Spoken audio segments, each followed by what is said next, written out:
Hi friends, कसे आहात सगळे? मी हे जयश्री आणि महा एक्झामच्या यूट्यूब चॅनलवर तुमचं पुन्हा एकदा खूप खूप मनापासून स्वागत. तर फ्रेंड्स, आज आपण 13 फेब्रुवारी 2026च्या काही चालू घडामोडी पाहणार आहोत. त्याआधी जर चॅनलवर नवीन असेल आणि चॅनलला सबस्क्राईब केलं नसेल तर महा एक्झामच्या यूट्यूब चॅनलला नक्की सबस्क्राईब करा. चला तर मग वळत आपल्याच्या विषयाकडे.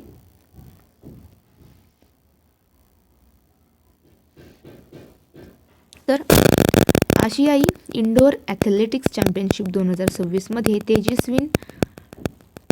तेजस्विन शंकरने सुवर्णपदक जिंकले. नवी दिल्ली येथे झालेल्या आशियाई शूटिंग चॅम्पियनशिपमध्ये मनू भाकरने रौप्य पदक जिंकले.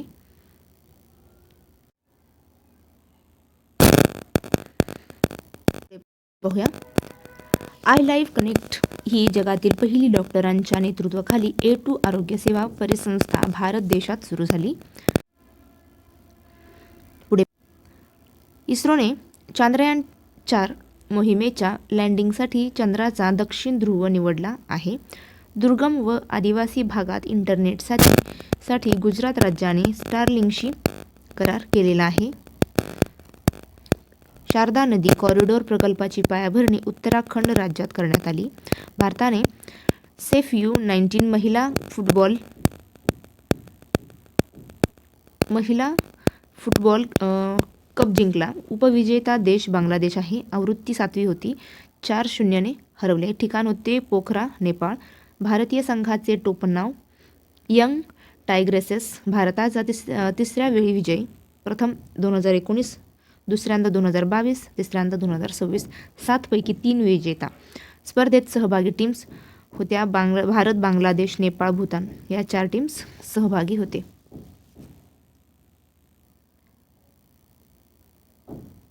पुढे पाहूया. भारतामध्ये लोकर उत्पादनात राजस्थान अव्वल आहे. दुसऱ्या क्रमांकावर आहे जम्मू काश्मीर आणि तिसऱ्या क्रमांकावर आहे कर्नाटक.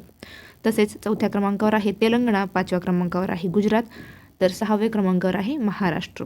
1,601.28 हजार kg.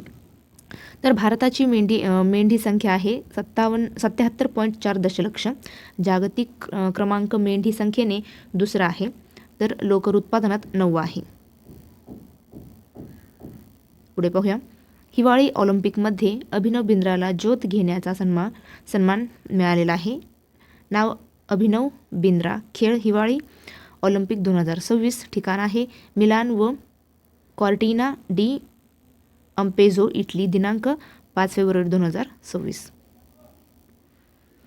केंद्रीय कृषी मंत्री शिवराज सिंह चौहान यांनी मध्य प्रदेश राज्यातून देशव्यापी डाळ आत्मनिर्भर अभियानाची सुरुवात केली.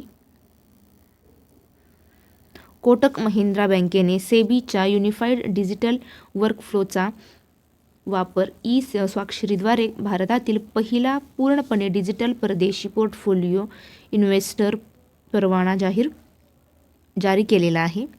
दरवर्षी 10 फेब्रुवारी रोजी जागतिक धान्य दिन साजरा केला जातो. आसाममधील धाकुवाखाना फुटबॉल स्टेडियमवर खेळल्या गेलेल्या 79व्या संतोष ट्रॉफी राष्ट्रीय फुटबॉल अजिंक्यपद स्पर्धेत सर्व्हिसेस संघाने विजेतेपद पटकावले आहे. भारतीय रेल्वेने प्रवाशांसाठी ई-पॅन्ट्री सेवा सुरू केलेली आहे.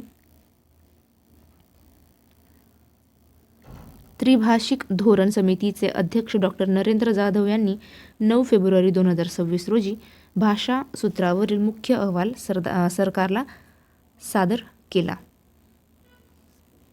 भारतातील सर्वात तरुण पुरुष ॲनालॉग अंतराळवीर आदित्य पंड्या बनले आहे.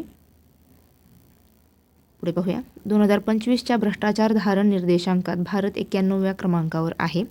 आपत्ती व्यवस्थापन मजबूत करण्यासाठी आशियाई विकास बँकेकडून आसाम राज्याला 182 दशलक्ष डॉलर्सची मदत मिळाली आहे.